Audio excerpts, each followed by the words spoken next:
नमस्कार दोस्तों, मैं हूं जयंत बेरा।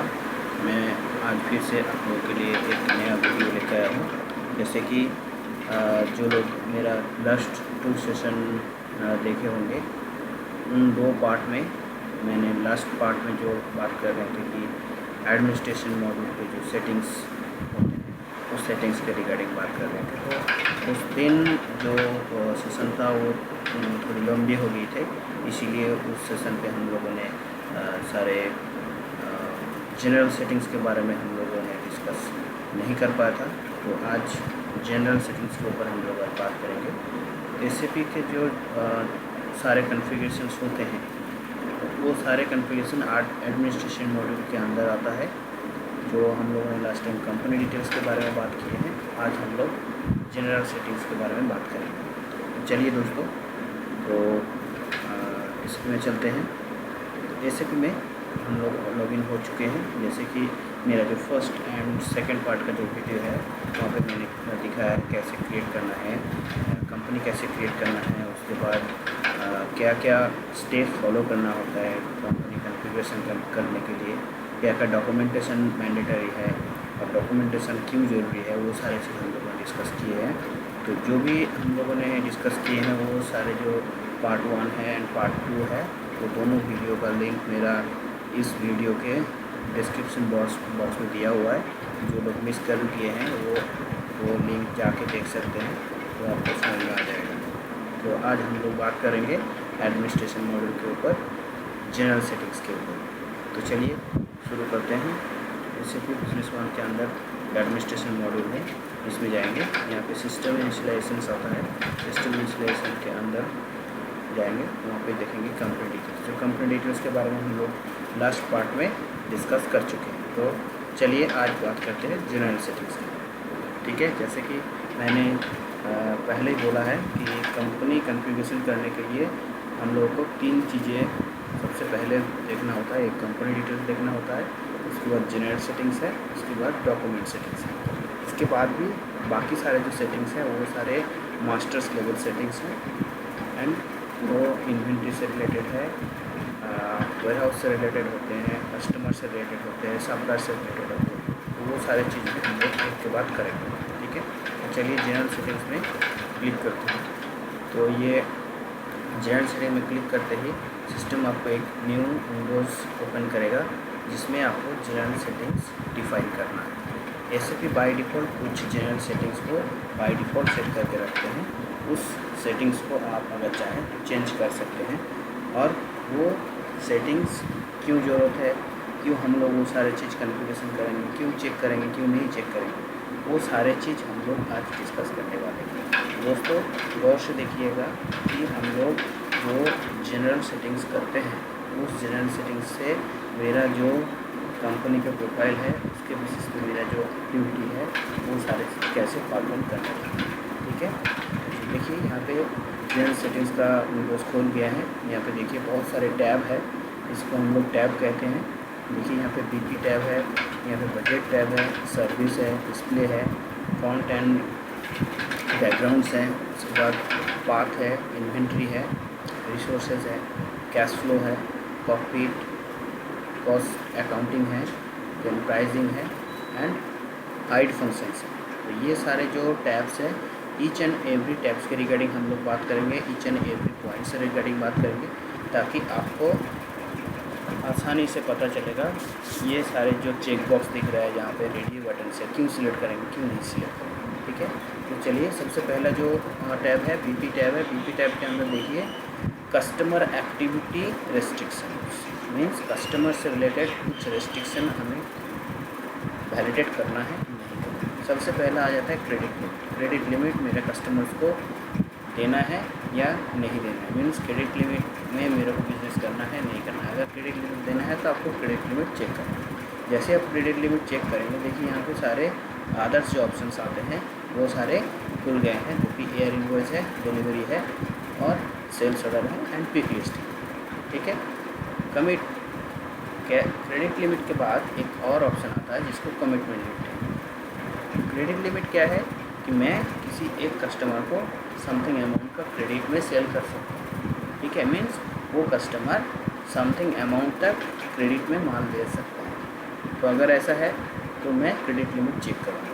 तो क्रेडिट लिमिट कैसे जाएगा, कौन सी डॉक्यूमेंट पे जाएगा? क्रेडिट लिमिट एसएपी में वैलिडेट होता है आपके सेल्स एआर इनवॉइस पे, इसीलिए सेल्स एआर इनवॉइस को चेक करना है। अगर आपको क्रेडिट लिमिट एक्टिवेट करना है तो उसको एआर इनवॉइस पे क्रेडिट चेक करना है। इसके बाद देखिए कमिटमेंट लिमिट। कमिटमेंट लिमिट क्या है कि क्रेडिट लिमिट अगर मैं दे रहा हूँ तो कमिटमेंट लिमिट भी होना चाहिए। तो commitment limit and credit limit अगर मैं नहीं करूँगा तो आपकी जो एक्चुअल क्रेडिट लिमिट है वो वैलिडेट नहीं होगी। ठीक है, तो credit limit and commitment limit क्या है कि मैं क्रेडिट 1 लाख का दिया हुआ हूँ किसी कस्टमर को, ठीक है, तो क्रेडिट लिमिट 1 लाख का है, कमिटमेंट लिमिट भी 1 लाख का ही होगा। मीन्स कस्टमर भी कमिट कर रहा है कि मैं 1 लाख तक का क्रेडिट लूँगा एंड उसके बेहिसाब में आपका जो भी ट्रांजेक्शन होगा वो सारे इंक्लूडेड रहेंगे, चाहे वो मेरा सेल्स ओपन सेल्स ऑर्डर हो, चाहे वो डिलीवरी हो, चाहे वो पिक लिस्ट हो, जो कि क्रेडिट लिमिट में नहीं आता है। जो एयर इनवॉइस आता है credit limit only air invoice पे वैलिड करता है। ठीक है, मान लीजिए किसी कस्टमर का 1 लाख का क्रेडिट लिमिट दिया हुआ है लेकिन आपका इन्वॉइस हुआ है 90,000 का। बाकी मैं अगर सिस्टम पे ऑर्डर लेना चाहता हूँ 25,000 का तो सिस्टम लेने देगा, लेकिन एक्चुअली 25,000 का ऑर्डर नहीं ले सकता है सिस्टम, क्योंकि ऑलरेडी 90,000 अचीव हो गया है। इसीलिए उसको रेस्ट्रिक्ट करने के लिए मुझे कमिटमेंट लिमिट को भी चेक करना होता है। कमिटमेंट लिमिट कौन कौन सी डॉक्यूमेंट पे होगा? डिलीवरी पे होगा, सेल्स ऑर्डर पे होगा एंड पिक लिस्ट में होगा। दैट मीन्स जितने भी ओपन डिलीवरीज होंगे वो भी क्रेडिट लिमिट के जो लिमिट्स है उसके अंदर आ जाएगा। सेल्स ऑर्डर का जो अमाउंट है वो भी आ जाएगा, जो पिक लिस्ट हो के रखा है वो भी आएगा। ठीक है, दैट मीन्स आपके जो भी मार्केटिंग डॉक्यूमेंट्स सेल्स से रिगार्डिंग आता है वो सारे उसके अंदर आ गया। ठीक है, consider delivery balance. Consider delivery balance क्या है? कंसिडर डिलीवरी बैलेंस में क्या होता है कि जितना आपने डिलीवरी बैलेंस दे चुके हैं उसका आपका बैलेंस को भी क्रेडिट लिमिट के अंदर कंसिडर करना है, तो आपको चेक करना है। इसके बाद आ जाता है डिफ़ॉल्ट पेमेंट मेथड और कस्टमर। ये पेमेंट मेथड यूज़ होता है बल्क पेमेंट के लिए। एसएपी में एक फंक्शन है जिसको वायर ट्रांसफ़र बोलते हैं, इसमें पेमेंट विज़ार्ड बोलते हैं। पेमेंट विज़ार्ड पे जितने भी कस्टमर्स का रिसीवेबल खड़ा हुआ है सारा कस्टमर्स का रिसीवेबल एक साथ आप रिसीव कर सकते हैं। इसके लिए एक पेमेंट मेथड यूज़ होता है, जो पेमेंट मेथड आपको ईच कस्टमर पे जाके डिफ़ाइन करना होता है। बाय डिफ़ॉल्ट सिस्टम पे कोई पेमेंट मेथड होता नहीं है, जैसे कि ये नहीं है, दैट मीन्स ये ऑप्शनल है।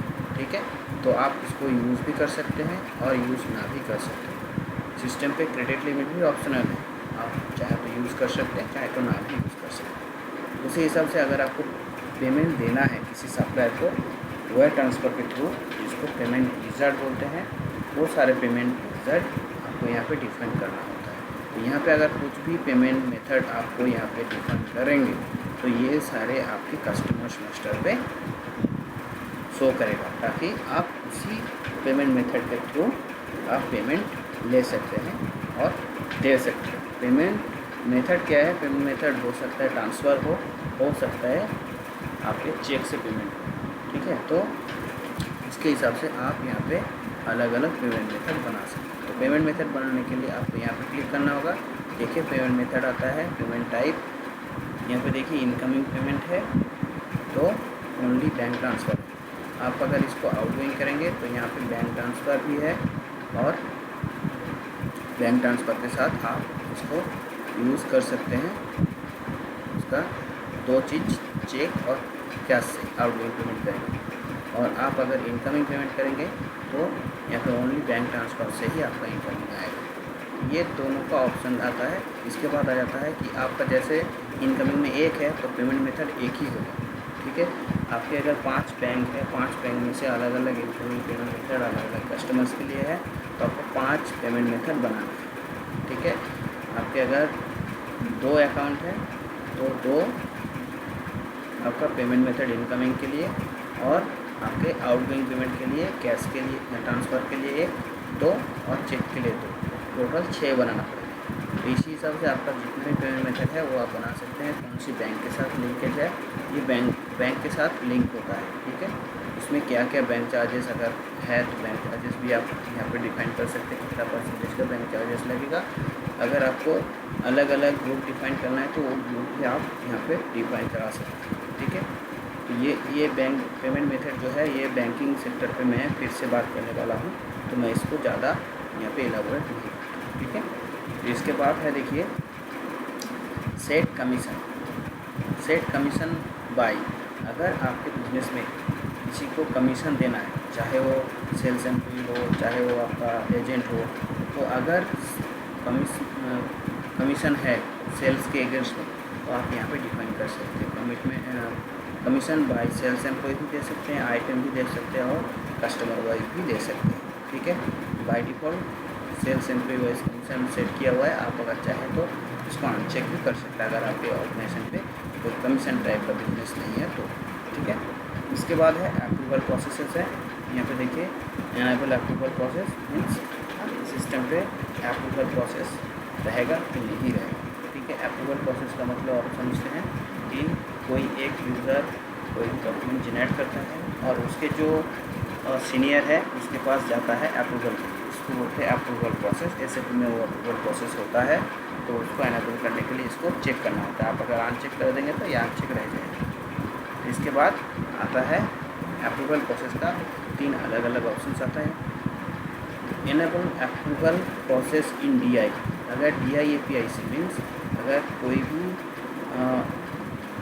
सॉल्यूशन जो बाहर से जनरेट हो रहा है, जो सिस्टम का डॉक्यूमेंट नहीं है और मैं कुछ बाहर से कुछ डॉक्यूमेंट कस्टमाइज़ करके SAP के अंदर रखा हूँ और उसमें मुझे अप्रूवल प्रोसेस लगाना है, तो आपको ये चेक करना है, ठीक है। DI मीन्स DI API के थ्रू अगर कुछ भी data means marketing document system पे इन आउट होता है तो उसमें आपको अप्रूवल लगाना है तो आप लगा सकते हैं। इसके बाद आ जाता है enable updating the document generated और अपडेटेड बाय अप्रूवल प्रोसेस।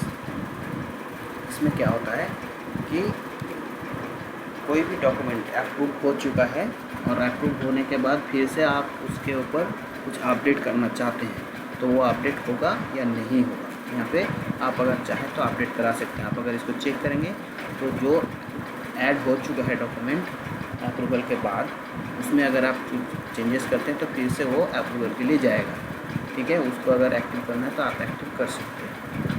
उसके बाद तीसरा जो ऑप्शन है enable update the document draft in pending और अप्रूवल स्टेटस।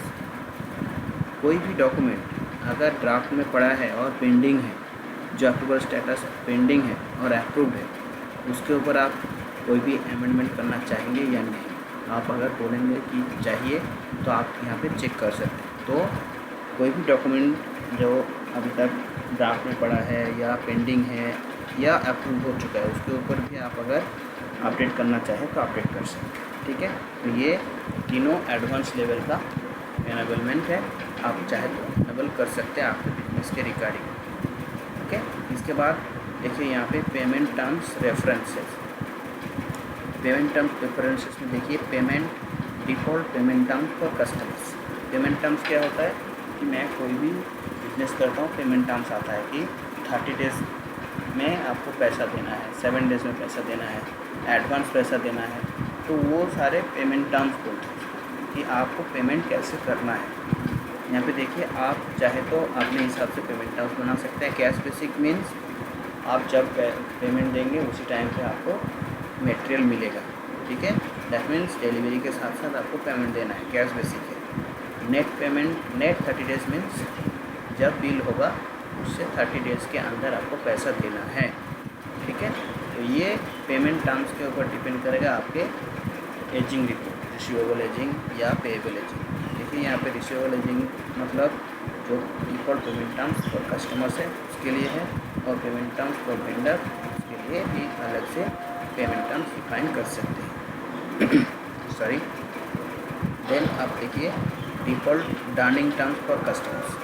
डर्निंग टर्म्स क्या है? डर्निंग टर्म्स एक इंटरेस्ट टाइप ऑफ ट्रांजेक्शन्स है। आप जो कस्टमर्स को पेमेंट टर्म्स दिया हुआ है, क्रेडिट लिमिट दिया हुआ है, बिजनेस कर रहे हैं आपके साथ, लेकिन आपने उसमें और एक चीज़ डाला है, डर्निंग टर्म्स मीन्स इंटरेस्ट। आपके कस्टमर्स अगर पैसा देने में कोई भी डिले करता है, उस डिले के अगेंस्ट में आप कस्टमर को एक इंटरेस्ट चार्ज कर सकते हैं, ठीक है। तो उसके लिए यहाँ पे एक ऑप्शन है डर्निंग सिस्टम है, डर्निंग आप क्लिक कर सकते हैं। तो डर्निंग से रिलेटेड यहाँ पे क्लिक करेंगे तो डर्निंग कैसे सेट होता है, इसको भी एक अलग से वीडियो में मैं बनाऊँगा कि डर्निंग सेटअप कैसे सेटअप करते हैं और वो रन कैसे होते हैं, ठीक है। इसके हिसाब से कस्टमर्स के अकाउंट पे डेबिट होता है, क्या अमाउंट डेबिट नहीं होता है, वो सारी चीज़ हम अलग से डर्निंग टर्म्स के ऊपर हम लोग एक सेशन रखेंगे, ठीक है। इसके बाद देखिए, apply changes in BP fields to new document partner only. Apply changes in BP fields to new document partners only. अगर आपको कुछ भी चेंजेस करना है, apply changes in BP field, business partner के अंदर कुछ भी चेंजेस करेंगे तो इसके अंदर जो भी आएगा वो सारे न्यू कस्टमर्स के लिए है, तो आपको यहाँ पे अप्लाई करना पड़ेगा। अगर आप नहीं करेंगे तो वो जो भी कस्टमर्स हैं आपके सारे सिस्टम पे वो एक्टिवेट हो जाएंगे, ठीक है। इसके बाद यहाँ पे देखिए, use shifted goods account for customers. ये एक अकाउंट होता है जिसमें आप जब डिलीवरी करते हैं उस टाइम पे अमाउंट को पार्क करके रखते हैं पेमेंट रिसीवेबल बनाने से पहले, ठीक है। तो वो सारी चीज़ आपको अगर करना है, जैसे कि आपने गुड्स भेजा है डिलीवरी नोट के थ्रू, लेकिन उसका इनवॉइसिंग नहीं हुआ है, तो उसका अकाउंट को एक अकाउंट में पार्क करके रख सकते हैं जिसको शिफ्टेड गुड्स अकाउंट बोलते हैं, ठीक है। आप अगर ऐसा पोस्टिंग चाहते हैं तो आप कर सकते हैं। इसके बाद है display inactive partners in reports. कुछ बिजनेस पार्टनर को, जैसे कि मैंने बताया, बिजनेस पार्टनर मीन्स आपके कस्टमर भी हो सकते हैं, सप्लायर भी हो सकते हैं। तो उसको आपको अगर रिपोर्ट में जो इनएक्टिव है उसको नहीं दिखाना है तो आप यहाँ पे अनचेक कर दीजिए। अगर आपको दिखाना है तो चेक करके रखिए। दैट मीन्स आपके रिपोर्ट में जो इनएक्टिव कस्टमर्स और सप्लायर है उसको दिखाना है, ठीक है। तो आप उसको चेक करके रखिए। उसी हिसाब से display inactive business partner in the marketing documents. जब आप सेल्स का डॉक्यूमेंट करने जाएंगे या परचेज डॉक्यूमेंट करने जाएंगे, जो इनएक्टिव आइटम है, इनएक्टिव बीपी है, उसको दिखाना है या नहीं दिखाना है। नॉर्मली जो इनएक्टिव कस्टमर्स होते हैं या वेंडर्स होते हैं उसको दिखाने की ज़रूरत होता नहीं, तो आप यहाँ पे अनचेक करके रखिएगा तो वो नहीं आएगा, ठीक है। इसके बाद है डेटा ओनरशिप का चेकबॉक्स आता है, enable data ownership. Data ownership का मतलब क्या होता है कि यूज़र्स, मान लीजिए मैं कोई भी डॉक्यूमेंट बना रहा हूँ तो मुझे और मेरा जो मैनेजर है, इन दोनों को ही मेरा डेटा दिखेगा। जो थर्ड कोई यूज़र है उसको मेरा डेटा नहीं दिखेगा। अगर ऐसा करना है तो आप यहाँ पे इनेबल डेटा ओनरशिप कर सकते हैं। डेटा ओनरशिप इनेबल करने से यहाँ पे दिखता है और भी एक option, document only, business partner only, business partner and document both. आप चाहे तो इसको दोनों अप्लाई कर सकते हैं। डॉक्यूमेंट करेंगे तो ओनली डॉक्यूमेंट नहीं दिखेगा, आप अगर पार्टनर करेंगे तो ओनली पार्टनर नहीं दिखेगा। आप अगर दोनों को नहीं दिखाना चाहते हैं तो दोनों को आप चेक कर सकते हैं, ठीक है। ये भी ऑप्शन है, फिर आप चाहे तो यूज़ कर सकते हैं, चाहे तो आप ना भी यूज़ कर सकते हैं। इसके बाद है ब्लैंकेट एग्रीमेंट्स, जो कस्टमर से रिलेटेड या सप्लायर से रिलेटेड होता है। Multiple blanket agreement for the same period. System पे एक ही पीरियड पे मल्टीपल ब्लैंकेट एग्रीमेंट एक ही कस्टमर और सप्लायर्स के लिए अलाउ नहीं करते। आपको अगर वो अलाउ करना है तो आपको इसको चेक करना है। इसके बाद है enable update unit price, plant quantity, plant amount in blanket agreement with link documents. Means by default system पे कोई भी एग्रीमेंट है और उसके ऊपर काम चालू हो चुका है तो आप ये सारे जो यूनिट प्राइस है, प्लांट क्वांटिटीज़ है, अमाउंट है, इसको चेंज नहीं कर सकते, ठीक है।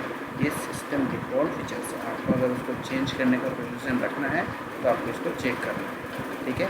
तो इसी हिसाब से आपके यहाँ पे जितनी भी फील्ड्स हैं सभी फील्ड्स का चेक करना है या नहीं चेक करना है, यही चीज़ आज की वीडियोज़ में हम बता रहे हैं, ठीक है।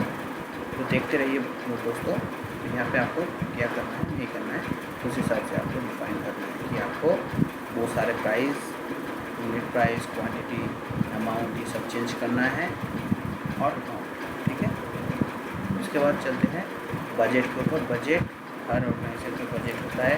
बजट इंटरनल के लिए ही होता है, मॉनिटरिंग के लिए और बिजनेस मैनेजमेंट के लिए होते हैं। यहाँ पे देखिए बजट इनिशिएशन आपको करना है, नहीं करना है। आप अगर इसको अनचेक कर देंगे तो बजट नहीं दिखेगी। जो आपके फिनेंशियल के अंदर आता है एक बजट ऑप्शन, मैं आपको दिखा देता हूँ।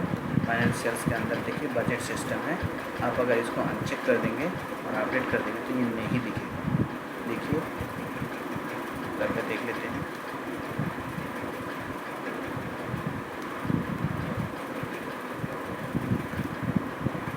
तो यहाँ पे बजट का आपका जो सिनेरियो है नेक्स्ट लॉगिन पे ये अपडेट होता है, अभी वो अपडेट नहीं हुआ है, ठीक है।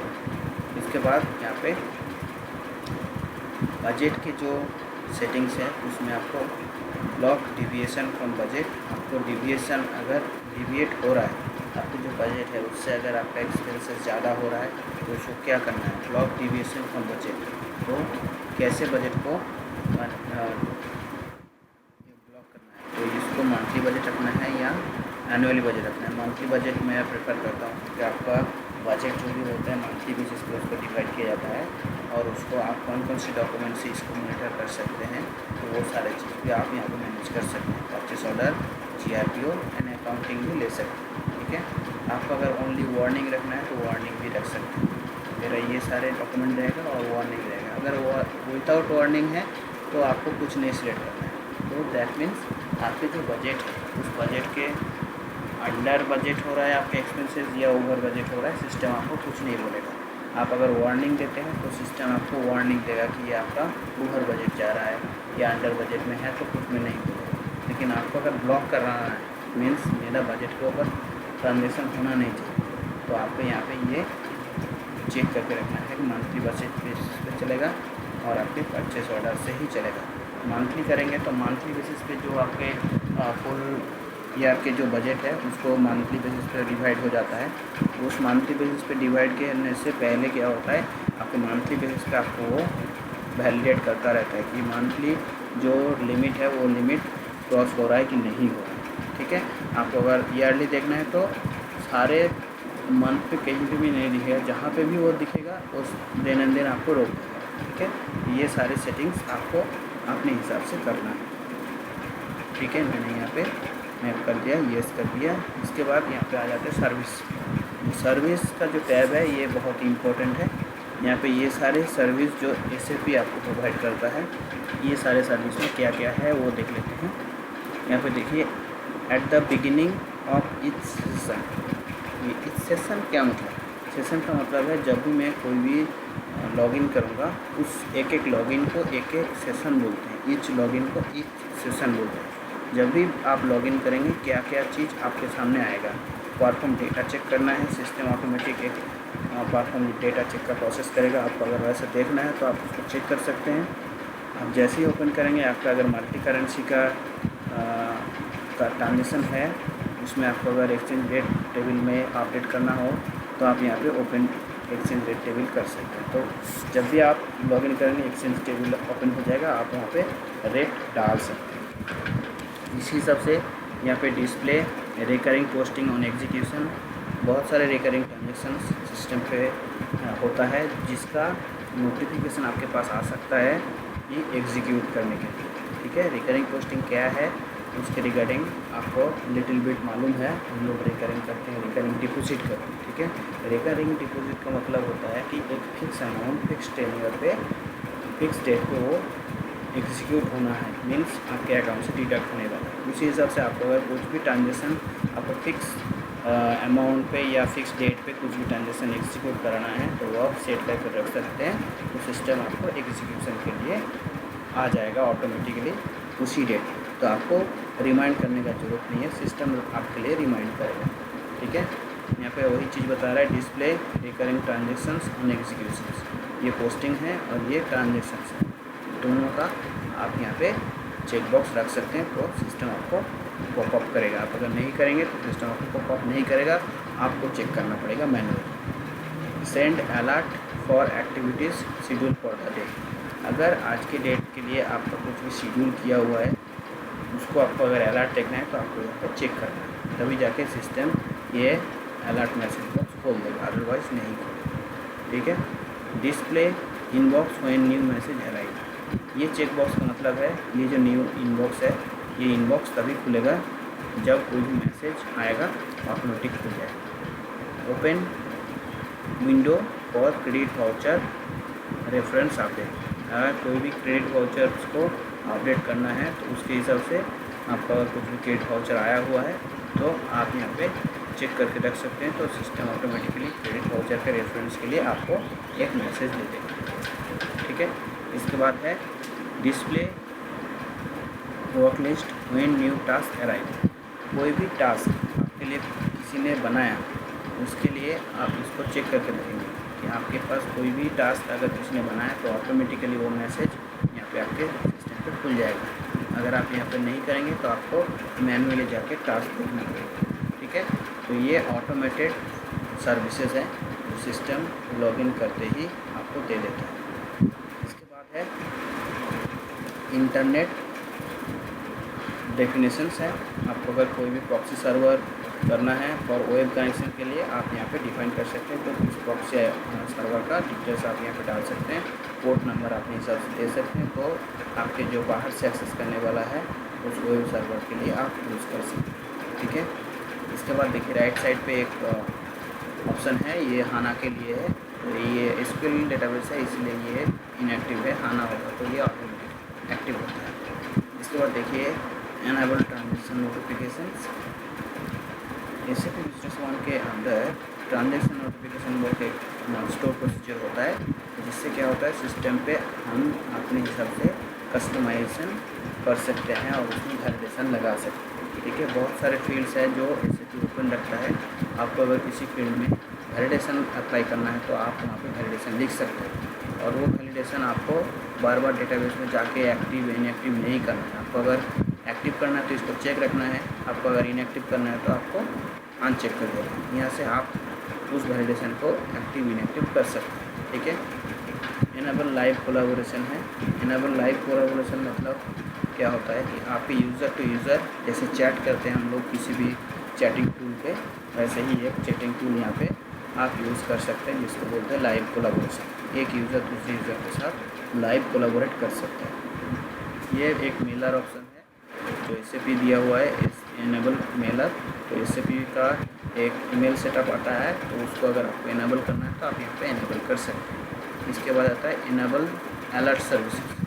SAP में जो अलर्ट्स चलते हैं जो मैं अभी यहाँ पे बता रहे थे, तो ये सारे अलर्ट्स का भी एक इनेबलमेंट है, यहाँ पे इनेबल करेंगे तो ही जाके आपका वो अलर्ट्स आना शुरू हो जाएगा, अदरवाइज़ आप यहाँ पे अगर इनेबल नहीं करते हैं तो वो अलर्ट आएगा नहीं। ठीक है।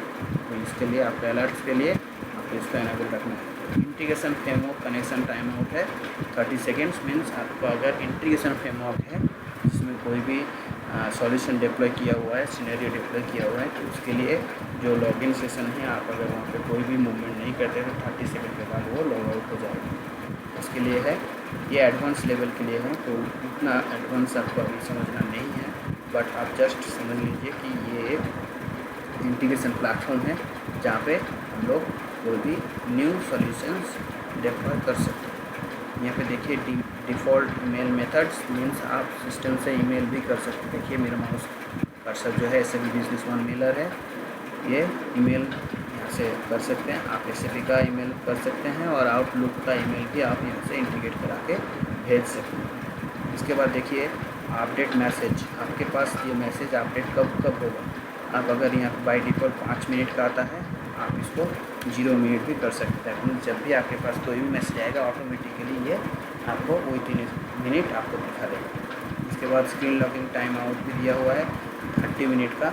आप यहाँ पे अगर कोई भी मूवमेंट नहीं करते तो 30 मिनट बाद ये लॉक हो जाएगा। Open posted credit voucher window, आपको अगर कोई भी क्रेडिट वाउचर विंडो को ओपन करना है तो आप यहाँ पे ऑलवेज़ ओपन करना है, तो ऑलवेज़ ओपन रहेगा। जब भी कोई भी क्रेडिट वाउचर बनेगा ऑटोमेटिकली आपके पास ओपन होके आ जाएगा। इसके बाद है टेलीफोन नंबर्स के डिटेल्स, यहाँ पे एरिया क्या है, आपका एक्सटर्नल लाइन नंबर क्या है, आपके अगर कोई भी मैप यूज़ करना है SAP के अंदर, आपको कौन सा मैप से यूज़ करना है, देखिए यहाँ पे गूगल मैप यूज़ किया हुआ है। तो यहाँ पे और भी सारे आप यूज़ कर सकते हैं, लेकिन system default Google map use कर सकते हैं। और हिस्ट्री लॉग आपको 99 तक मिलेगा। आप जो यहाँ पे लॉग आता है, इस लॉग को 99 तक आप डाल सकते हैं। इसको आप बढ़ाना चाहते हैं तो बढ़ा भी सकते हैं। इसके बाद आ जाता है ऑल्टरनेटिव कीबोर्ड यूजेस। ये जो मैं कीबोर्ड यूज़ कर रहा हूँ, यहाँ पे सिस्टम डिफ़ॉल्ट कीबोर्ड का जो फंक्शन है, टैब से एक फील्ड से दूसरे टैब पे मूवमेंट होता है, जो SAP का डिफ़ॉल्ट फंक्शनलिटीज़ है, उसको अगर चेंज करना है तो आप यहाँ पे यूज़ कर सकते हैं। जैसे यूज न्यूमेरिक कीपैड, जो न्यूमेरिक कीपैड है उसमें जो एंटर बटन है उसको एज ए टैब यूज़ कर सकते हैं। दैट मीन्स ये जो टैब बटन हम लोग यूज़ कर रहे हैं एक फील्ड से दूसरे फील्ड पर मूव करने के लिए, आपको अगर उसको चेंज करना है तो आपको यहाँ पे चेक करना है। चेक करने के बाद देखिए यहाँ पे यूज़ न्यूमेरिक कीपैड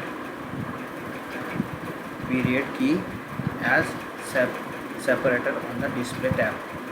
ओके, तो आपको अगर ये कीपैड के अंदर जो पीरियड की आता है उसको अगर आपको टैब बटन के हिसाब से करना है तो आप उसको ले सकते हैं। इसके बाद है enable document operated by mouse only. यहाँ पे अगर आप चेक कर दिए तो कोई भी डॉक्यूमेंट को ऑपरेट करने के लिए such as add, update, okay, ये 3 ऑप्शन करने के लिए आपको माउस से जाना पड़ेगा। मैं अगर ये इसको चेक कर देता हूँ तो सिस्टम आपको माउस के ऊपर एनेबलमेंट ला देगा। लेकिन आप अगर माउस नहीं रखते हैं, जैसे कि यहाँ पे ये मैसेज बटन देख रहे हैं, अपडेट बटन, यहाँ पे एक हल्का सा गोल्डन कलर का यहाँ पे एक ऑप्शन है, दैट मीन्स ये बटन एक्टिव है। मैं अगर एंटर दबाऊँगा तो ये एक्टिव ले लेगा। ठीक है, जैसे कि मैं अभी माउस मेरा यहाँ पे है और मैं यहाँ पे एंटर दबाया, देखिए तो ये बोल रहा है जो भी चेंजेस मैंने किया है वो सारे यूज़र्स के लिए है या जो न्यू आएगा उसके लिए बोला ऑल यूज़र्स।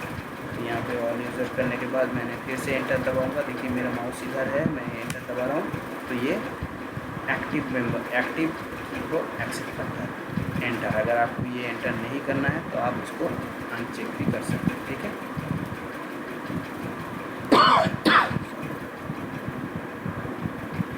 इसके बाद यहाँ पे देखिए enable company specified email configuration. जो ईमेल है यहाँ पे आपको अगर ईमेल मेलर करना है तो आपको यहाँ पे ये सारी चीज़ करना है, इनेबल करना है।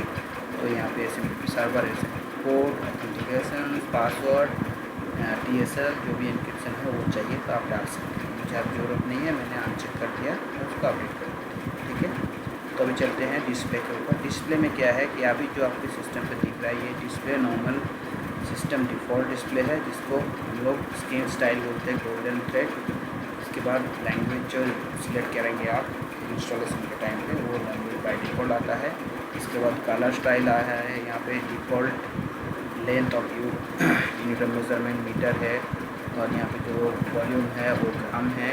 इसके बाद आप यहाँ पे टाइम फॉर्मेट भी सेट कर सकते हैं, 24 आवर टाइम फॉर्मेट है, देखिए यहाँ पे 24 आवर टाइम सेट दिखा रहा है यहाँ पे। ठीक है, तो इसके हिसाब से आप यहाँ पे बना सकते हैं कि आपके फॉर्मेट क्या रहेगा, आपके डेट फॉर्मेट क्या रहेगा, आपके डेट फॉर्मेट का सेपरेटर क्या है। ये सब बाय डिफ़ॉल्ट है, आप अगर चाहें तो चेंज कर सकते हैं।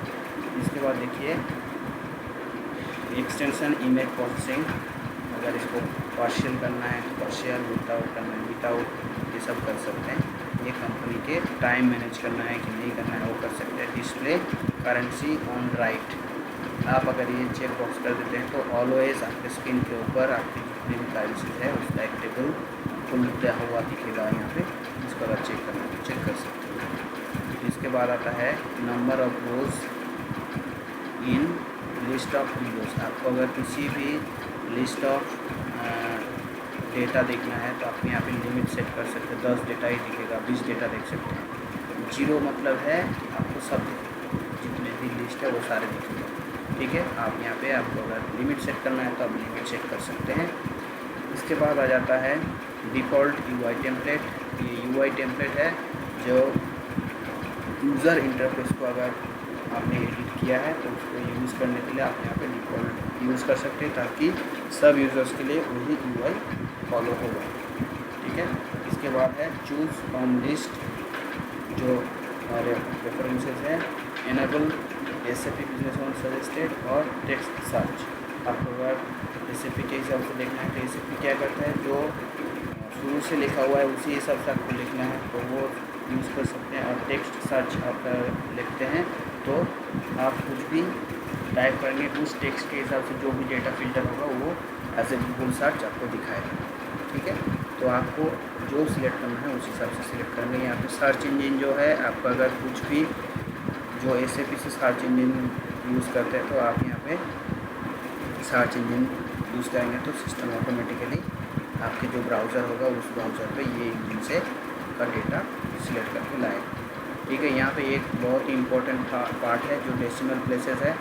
डेसिमल प्लेसेस के ऊपर सबसे ज़्यादा इम्पोर्टेंस देना है हम लोगों को, क्योंकि ये जो सेटिंग्स है ये एक बार आपने डिक्रीज़ कर दिया तो इंक्रीज़ नहीं कर सकते, इंक्रीज़ कर दिया तो डिक्रीज़ नहीं कर सकते, ताकि क्योंकि ट्रांजैक्शन हो जाता है तो आप ट्रांजैक्शन के बाद डिक्रीज़ नहीं कर सकते। ठीक है, तो यहाँ पे कोई भी डेसिमल प्लेस सेट करने से पहले आपको 100 बार सोच लेना पड़ेगा कि ये आप बढ़ा रहे हैं, कम तो नहीं करना है आपको। अगर बढ़ाना ही है तो आप कर सकते हैं, लेकिन कम नहीं कर सकते बढ़ाने के बाद। देखिए अमाउंट के पास जो अमाउंट है उसके बाद जो डेसिमल प्लेसेस होंगे उसको कितना डिजिट पे देखना है आपको, 2 डिजिट पे या 3 डिजिट पे। प्राइस जो है उसको कितना डिजिट पे देखना है। रेट्स क्या है, जो आपके एक्सचेंज रेट है, ये रेट आपके सेलिंग रेट नहीं है। यहाँ पे बहुत लोग गलती कर देते हैं कि ये जो रेट्स है ये क्या है, ये रेट्स आपके एक्सचेंज रेट है। ठीक है, आपके जो एक्सचेंज रेट है प्रेफर करता है कि 4 डिजिट तक, डेसिमल के बाद 4 डिजिट तक आप यहाँ पे रख सकते हैं। आपको अगर ज़रूरत पड़े तो आप इसको बढ़ा भी सकते हैं। बहुत सारे करेंसीज ऐसा है जो कि आपके करेंसी के हिसाब से मीन्स इंडियन करेंसी के हिसाब से बहुत ही ऊपर है, तो उसका डेसिमल प्लेसेस आप जितना ज़्यादा रखेंगे आपकी जो अकाउंटिंग कैलकुलेशन है उतना प्रोमिनेंट आएगा। ठीक है, तो ये रेट आपके एक्सचेंज रेट का है। तो क्वान्टिटीज़ के अंदर अगर आपको डेसिमल रखना है तो कितना क्वांटिटीज़ का डेसिमल रखना है, परसेंटेज होगा तो कितना है, यूनिट्स होगा तो कितना है। यूनिट्स मीन एक यूनिट, तो यूनिट आपके पीसेस हो सकता है, आपके बॉक्स हो सकता है, कार्टन हो सकता है, तो उसके हिसाब से आपको डेसिमल क्या रखना है। उसको डेसिमल 0 भी रख सकते हैं, मीन्स आपकी यूनिट्स ऑलवेज 1 पे ही जाएगा, मीन्स 1 के नीचे नहीं आएगा। अगर ऐसा है तो आप उसको ऐसे कर सकते हैं। ठीक है, डेसिमल इन क्वेरी, अगर हम लोग कुछ भी क्वेरी लिख रहे हैं SQL क्वेरी, उसमें जो वैल्यू आएगा उसमें कितना डिजिट का वैल्यू आएगा आप यहाँ पे डिफाइन कर सकते हैं। डेसिमल सेपरेटर्स किया जाएगा, डेसिमल सेपरेटर्स डॉट में जाएगा और 1000 सेपरेटर कॉमा से जाएगा। ये हो जाने के बाद यहाँ पे देखिए एक्सचेंज रेट पोस्टिंग है। एक्सचेंज रेट पोस्टिंग के बारे में मैंने लास्ट वीडियो में बताया है, तो उसको आपको अगर किसी ने मिस कर गया है तो लास्ट वीडियो को रेफर कर लीजिए। डायरेक्ट मेथड मीन्स आपके जो करेंसी है, दूसरा करेंसी मीन्स USD और इंडियन रुपीज़ है, तो आपका पास अगर USD के साथ डील करना है और आपको $1 के अगेंस्ट में 76 लिखना है या $1 के अगेंस्ट ₹1 के अगेंस्ट में $1 कितना है वो लिखना है। तो आपको अगर डॉलर के अगेंस्ट में कितना आइनर है वो डालना है तो डायरेक्ट मेथड है। आपको अगर इंडियन रुपीज़ के अगेंस्ट में डॉलर कितना है तो उस हिसाब से इनडायरेक्ट मेथड है। ऑलवेज प्रेफर होता है कि डायरेक्ट आपके अकॉर्डिंग आपका जो करेंसी है वो फॉरेन करेंसी के हिसाब, एक foreign currency to how money local currency. ठीक है, तो ऐसा है, इसके लिए ये सेटिंग्स बहुत ज़रूरी है। ठीक है, इसके बाद है फॉन्ट एंड बैकग्राउंड्स है। आप फॉन्ट यहाँ पर चेंज कर सकते हैं। यहाँ पे जो भी माइक्रोसॉफ्ट का फॉन्ट्स आता है वो सारे फॉन्ट्स यहाँ पे अवेलेबल है, यहाँ पे वो सारे फॉन्ट्स यूज़ कर सकते हैं। आपके हिसाब से ये फॉन्ट चेंज हो जाता है। फॉन्ट साइजेस आपको आप डिफाइन कर सकते हैं, आपके हिसाब से बाय डिफ़ॉल्ट 10 रहता है। बैकग्राउंड आपको अगर कुछ भी बैकग्राउंड डालना है तो आप यहाँ पर ब्राउज़ करके बैकग्राउंड डाल सकते हैं। और ये इमेज को डिस्प्ले करना है, सेंट्रलाइज डिस्प्ले करना है या ओनली फुल स्क्रीन पे और टाइटल करना है, तो वो आपको पता चल जाएगा क्या करना है। ठीक है, तो इसके बाद आता है यहाँ पे विदाउट बैकग्राउंड है। आप अगर बैकग्राउंड देना चाहेंगे तो आप दे सकते हैं कि ये बैकग्राउंड है। आप अगर सेंट्रलाइज करना है तो सेंट्रलाइज, आप अगर फुल करेंगे तो फुल, आप अगर टाइटल करना चाहेंगे तो आपका छोटा छोटा स्क्वायर जैसा लिखेगा। ओके, इसके बाद इसको मैं चेंज कर देता हूँ, इसको करना चाहिए। इसके बाद आ जाता है पाथ। ये जो पाथ है ये बहुत ही इम्पोर्टेंट है।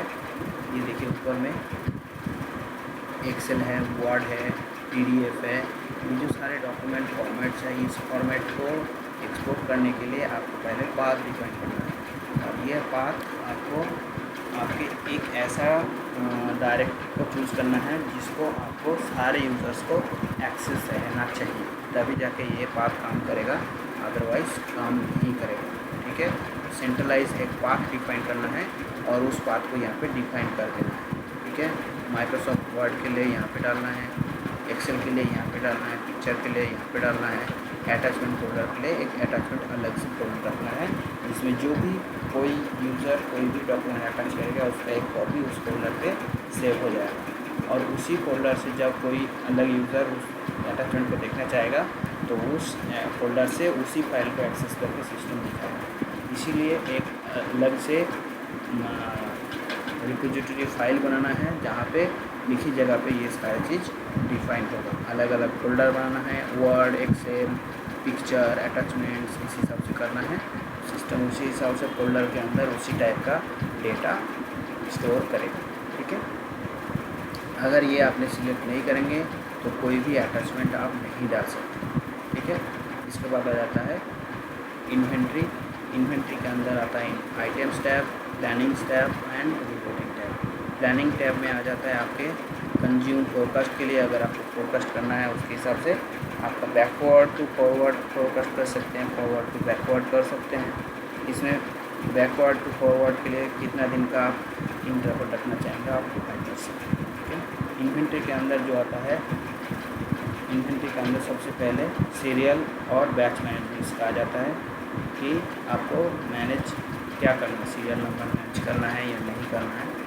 तो उसके हिसाब से आपको यहाँ पे डिफाइन करना होता है कि सीरियल नंबर और बैच नंबर एवरी ट्रांजेक्शन पे करना है या रिलीज होने पे करना है। एवरी ट्रांजेक्शन मतलब आप जब भी रिसीव करेंगे या इशू करेंगे तब आपको बैच और सीरीज डिफाइन करना है। आप अगर रिलीज़ ओनली करेंगे तो रिसीव के टाइम पर आपको बैच नंबर या सीरियल नंबर देने की ज़रूरत नहीं है, लेकिन आप जब इशू करेंगे दैट टाइम आपको आपके सीरियल नंबर और बैच नंबर डिफाइन करना है। तो आपके हिसाब से जो बिजनेस के हिसाब से जो चाहिए एवरी ट्रांजेक्शन भी रख सकते हैं और रिलीज ओनली भी रख सकते हैं। ठीक है, यहाँ पे automatic serial number creation on receipt अगर आप करेंगे तो ऑटोमेटिक सीरियल नंबर क्रिएट हो जाएगा। ठीक है, दैट मीन्स 1 2 3 4 ऐसा सीरियल नंबर क्रिएट कर सकते हैं। यहाँ पे देखिए unique serial by, serial number जो है वो यूनिक होता है, उसको कैसे करना है, सीरियल नंबर पे करना है या मैन्युफैक्चरिंग सीरियल नंबर पे करना है या लॉट नंबर पे करना है। ये सीरियल नंबर का 3 ऑप्शंस आता है, manufacturing serial number, serial number and lot number. तो इसमें से किसी एक को आपको यूनिक रखना है जो डुप्लीकेट नहीं होगा कभी। तो आपके हिसाब से आपको रखना है, by default system serial number को ही रखते हैं। ठीक है, इसके बाद आ जाता है डिस्प्ले बैच क्वांटिटीज़ बाय। आपको जो बैच क्वांटिटी होगा उस बैच क्वांटिटी को किस हिसाब से दिखाएगा, डॉक्यूमेंट के अंदर जो रो लेवल पे यूनिट ऑफ मेजरमेंट डाला होगा उसके हिसाब से दिखेगा या इन्वेंट्री का जो यूनिट ऑफ मेजरमेंट है उसके हिसाब से। तो आपको आपके हिसाब से सेट करना है। मैं प्रेफर करता हूँ इन्वेंट्री के जो यूनिट ऑफ मेजरमेंट है उसके हिसाब से ये सेट हो, और आप अगर चाहें तो डॉक्यूमेंट के रो लेवल पे भी कर सकते हैं। Auto create equipment card. Auto create equipment card क्या है, अगर आपका कोई भी मटेरियल सीरियल मैनेजमेंट है तो उसके लिए क्या होता है, सिस्टम एक इक्विपमेंट कार्ड जनरेट करता है ताकि उस आइटम से रिलेटेड कस्टमर से कुछ भी अगर कोई प्रॉब्लम हुआ तो आप उस कार्ड से उस कस्टमर का डिटेल्स पता लगा सकते हैं।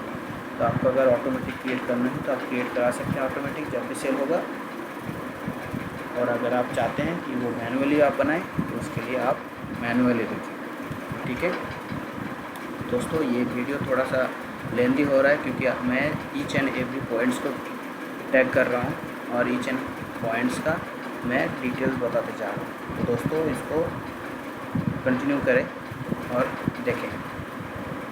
इसके बाद देखिए basic settings for back setup. आपको अगर रिलीज पे रखना है या नॉट एक्सेसिबल है या लॉक्ड रखना है तो ऑलवेज़ इसको रिलीज पे रखें ताकि सिस्टम आपको ऑलवेज़ अलाउ करें कोई भी बैच को इशू करने के लिए और रिसीव करने के लिए। यहाँ पे देखिए block multiple receipt for same batch और सीरियल नंबर। आपको अगर सेम बैच और सीरियल नंबर का एक ही मटेरियल का मल्टीपल बैच और सीरियल नंबर को ब्लॉक करना है तो आप इस पर चेक करके ब्लॉक भी करा सकते हैं।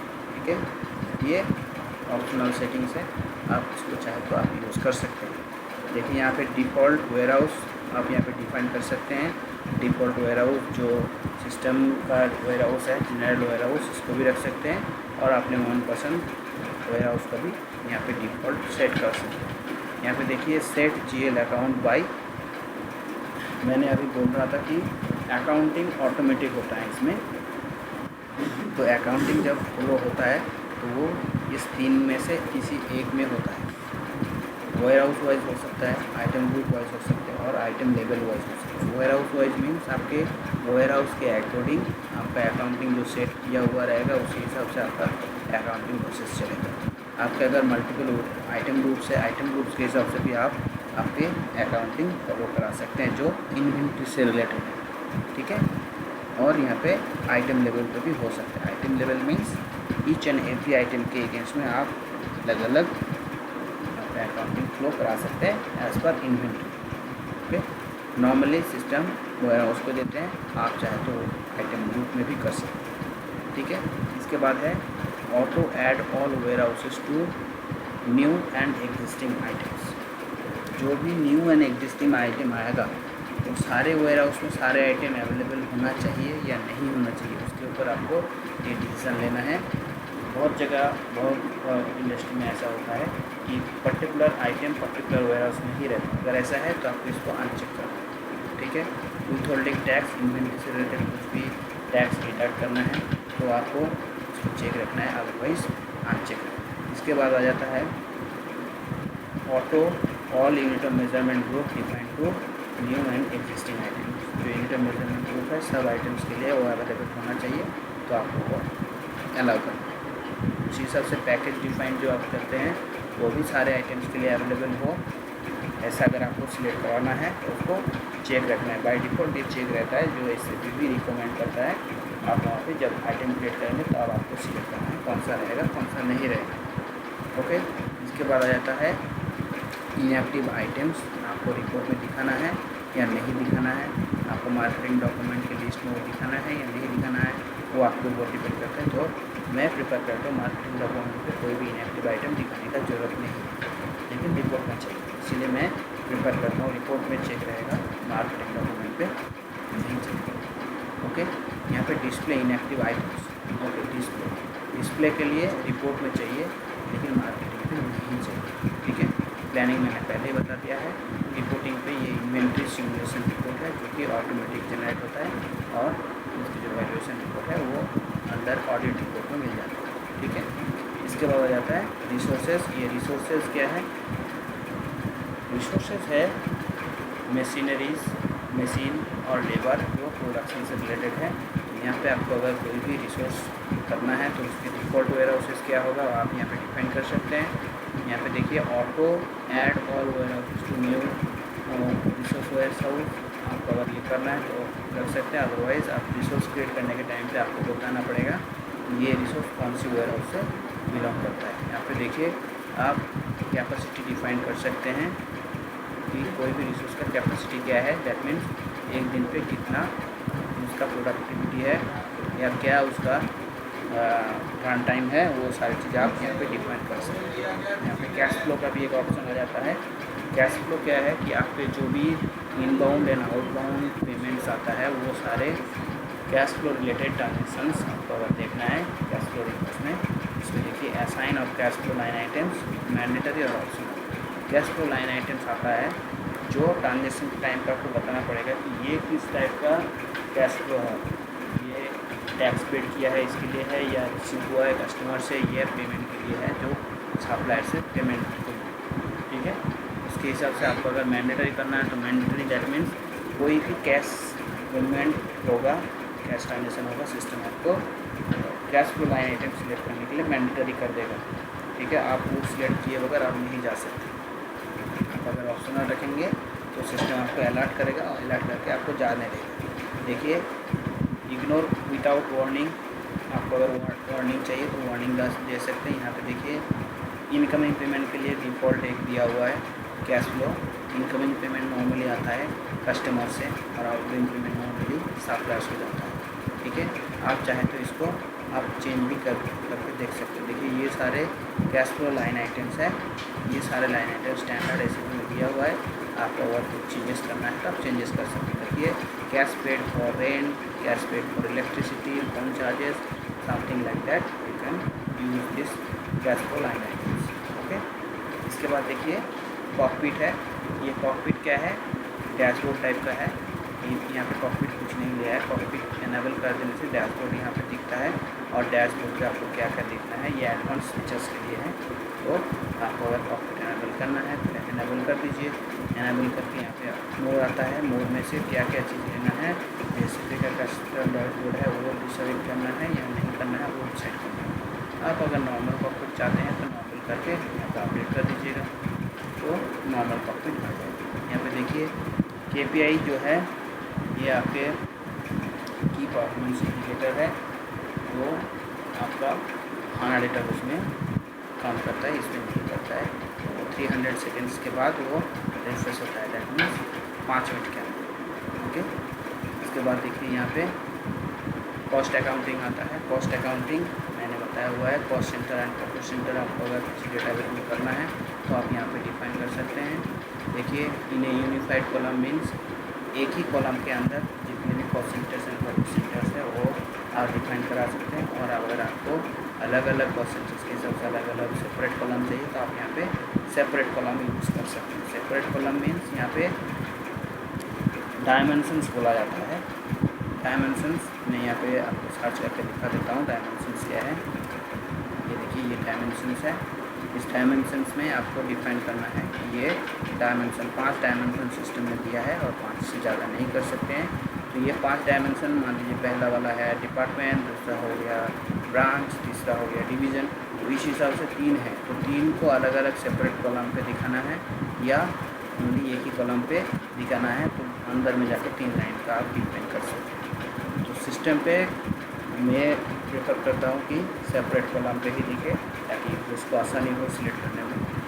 ओके, इसके बाद है अगर आपके कॉस्ट अकाउंटिंग है तो उसको कैसे करना है। डिस्ट्रीब्यूशन रूल क्या रहेगा, डिस्ट्रीब्यूशन रूल विदाउट वार्निंग है या ब्लॉक पोस्टिंग। ब्लॉक पोस्टिंग कर देने से क्या होता है, आप अगर कोई भी कॉन्सेंटर सिलेक्ट नहीं करेंगे सिस्टम आपको नहीं जाने देगा। आप अगर विदाउट वार्निंग रखेंगे तो आप अगर कॉन्सेंटर सिलेक्ट नहीं भी करेंगे सिस्टम तब भी आपको जाने देगा। आपका अगर कुछ प्रोजेक्ट मैनेजमेंट से रिलेटेड है दैट मीन्स प्रोजेक्ट कोड आपने डिफाइन किया हुआ है उसको आपको अगर ब्लॉक नहीं करना है that means project code is mandatory आपको अगर कराना है तो आप यहाँ पे ब्लॉक पोस्टिंग कर सकते हैं। आपको अगर विदाउट वार्निंग पे देना है तो आप विदाउट वार्निंग भी कर सकते हैं। यहाँ पे देखिए cost accounting adjustment setting. Cost accounting के लिए आप अगर एडजस्टमेंट डिफाइन करना चाहते हैं तो यहाँ पे आप डिफाइन करा सकते हैं और उसके लिए एक डिफाइंड GL अकाउंट क्रिएट करा सकते हैं। ठीक है, तो ये कॉस्ट अकाउंटिंग का एडजस्टमेंट सेटिंग के लिए मीन्स कोई भी कॉस्ट सेंटर्स आपने बनाया हुआ है और कॉस्ट सेंटर्स में कुछ भी अमाउंट को एक कॉस्ट सेंटर से दूसरे कॉस्ट सेंटर्स में एडजस्टमेंट दिखाना है तो आप यहाँ पे वो इंटरमीडिएट अकाउंट पे कॉस्ट अकाउंटिंग का वैल्यू लेके उसको एडजस्टमेंट कर सकते हैं। ठीक है, आप जब कॉस्ट अकाउंटिंग के रिलेटेड काम करेंगे वो और भी अच्छे से समझ जाएंगे। इसके बाद आता है प्राइसिंग के लिए। देखिए यहाँ पे display zero price in documents if price source is based on the inactive price list. आपको अगर कुछ भी जीरो प्राइस रिलेटेड डॉक्यूमेंट में दिखाना है तो पीरियड एंड वॉल्यूम डिस्काउंट के हिसाब से आप इसको ब्लॉक कर सकते हैं या डिस्प्ले करा सकते हैं। जीरो स्पेशल प्राइस पे भी कर सकते हैं और प्राइस लिस्ट के ऊपर भी कर सकते हैं। बाय डिफ़ॉल्ट सिस्टम पे यहाँ पे कोई भी ऑप्शन नहीं देता है तो आप यहाँ पे डिफाइन करा सकते हैं। ठीक है, कि जो जीरो प्राइस हो जाएगा अगर आपके जो बेस्ट प्राइस है वो इनएक्टिव है तो आपके पीरियड एंड वॉल्यूम डिस्काउंट पे भी जीरो हो जाएगा, स्पेशल प्राइस भी जीरो हो जाएगा। आपका अगर बेस्ट प्राइस जीरो नहीं है तो आपको वो नहीं दिखेगा। ओके, इसके बाद आ जाता है remove unpriced item from the price list in database. जो प्राइस लिस्ट है उस प्राइस लिस्ट में जिस आइटम का प्राइस दिया नहीं है, मीन्स हो सकता है 5 में एक प्राइस लिस्ट में 10 आइटम का ही प्राइस लिस्ट रहेगा, दूसरा में दूसरा 10 का रहेगा। तो और आपके प्राइस लिस्ट आइटम है मान लीजिए 100, तो 100 अननेसेसरीली वहाँ उस लिस्ट दिखाने का जरूरत नहीं। अगर ऐसा है तो आप यहाँ पे चेक करेंगे तो आपका प्राइस लिस्ट भी छोटा दिखेगा और आपका जो डेटाबेस का साइज़ है और जहाँ पे आपके ब्लॉक्स है वो सारे कम यूजेस होंगे, स्पेस कम लगेंगे। When unit of measurement conversion rule change, update UM price accordingly. That means आपके जो यूनिट ऑफ मेजरमेंट है, अगर मल्टीपल यूनिट ऑफ मेजरमेंट आप यूज़ कर रहे हैं तो उसके लिए प्राइस लिस्ट भी और प्राइस भी अकॉर्डिंगली चेंज होना चाहिए। तो ये इसके लिए बाय डिफ़ॉल्ट ये फंक्शनलिटीज आता है। आप अगर उसको करेंगे keep corresponding unit of measurement unchanged और keep all unit of measurement is unchanged. By default second option is recommended, so remove or update unit of measurement price based on the last purchase price or evaluated price। आपको अगर कुछ भी changes आपको कराना है तो आप यहाँ पे चेंजेस करा सकते हैं। रिमूव और update UM price based on last purchase price और evaluated प्राइस आपको अगर करना है तो आप कर सकते हैं। ओके, यहाँ पे देखिए डिस्प्ले इनएक्टिव आइटम्स, यहाँ पे ये भी है जो इनएक्टिव प्राइस लिस्ट है उसको दिखाना है या नहीं दिखाना है वो आपके ऊपर डिपेंड करेगा। जैसे कि आदर्स इन्वेंट्री में भी दिखाया, बीपी में भी दिखाया, ये प्राइस लिस्ट में भी आपके यूजेस है। इसके बाद आ जाता है हाइड फंक्शन। हाइड फंक्शन एक बहुत ही इंपॉर्टेंट फीचर्स है। आपको अगर कुछ भी मॉड्यूल के अंदर जो आपका यूजेस नहीं है उसको अगर आप हाइड करना चाहते हैं तो आप यहाँ से हाइड कर सकते हैं। जैसे कि मुझे नहीं चाहिए बजट, मुझे नहीं चाहिए पेमेंट विज़ा, मीन्स मुझे वो ट्रांसफ़र नहीं करना है, टर्निंग नहीं करना है, कॉस्ट अकाउंटिंग नहीं करना है, सीरियल एंड बैच नंबर नहीं करना है। आपको अगर MRP नहीं चाहिए तो आप नहीं कर सकते, आपको अगर यूनिट ऑफ मेजरमेंट नहीं चाहिए तो आप नहीं कर सकते। तो यहाँ पे ये सब चीज़ नहीं चाहिए मुझे, तो मैं यहाँ पे अपडेट जैसे ही करूँगा तो ये सारे ऑप्शन यहाँ से हट जाएंगे। ठीक है, तो हटाने से पहले मैं आपको दिखा दूँ, जैसे कि बजट, यहाँ पे बजट है दिख रहे हैं। तो इसके बाद आ जाता है पेमेंट विज़ार्ड, जो बैंकिंग मॉड्यूल का था, पेमेंट विज़ार्ड दिख रहा है। इसके बाद आ जाता है कॉस्ट अकाउंटिंग, ये आता है। इसके बाद आ जाता है सीरियल एंड बैच, जो इन्वेंट्री के अंदर आता है।